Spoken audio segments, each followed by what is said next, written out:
I first became fully aware of my hearing loss 25, 30 years ago. I must have been in my late 20s. Indeed, hearing loss was nothing new for me. My mother was hearing impaired. So when I developed this hereditary hearing loss, I knew what it meant to have the problem. I'd been on the other side of the chalk line, so to speak. I knew from personal experience how annoying it was to have to speak louder. And now the tables were turned. Now it was I who often had to ask, "What did you say?"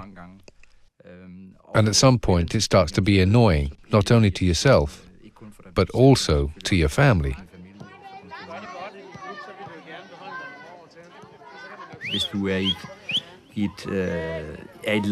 If you're in a noisy environment, for example, where many people talk at the same time, it's very difficult. If you have hearing loss, then it's very hard to make out what's being said, and you end up feeling isolated. Maybe you laugh at times when you shouldn't have laughed, simply because you haven't heard what was being said. At some point you feel more or less lost. And this was before I started wearing hearing aids. You feel socially isolated in places with many people. For example, when you're at parties. My hearing loss became a problem professionally when I started as a coach, which I did almost 15 years ago. In the beginning, it wasn't a big problem, not on the soccer field, but it became a problem, for example, at press conferences and similar media events, because I had difficulty hearing people sitting at the back of the room. I had to ask them to repeat or speak into a microphone to hear their questions. As my hearing got worse, so did the problem. And eventually, I had to look for ways to deal with the problem.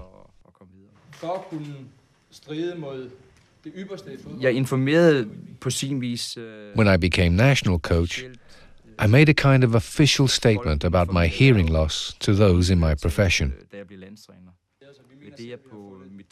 At the initial press conference, I pointed out that I was not so young anymore, and that they simply had to speak a little louder. Having chewed on that, they asked me what I meant by that, and whether I was perhaps joking. So I told them that I had a hearing problem, making it difficult for me to hear sometimes, which was the reason that I later acquired hearing aids.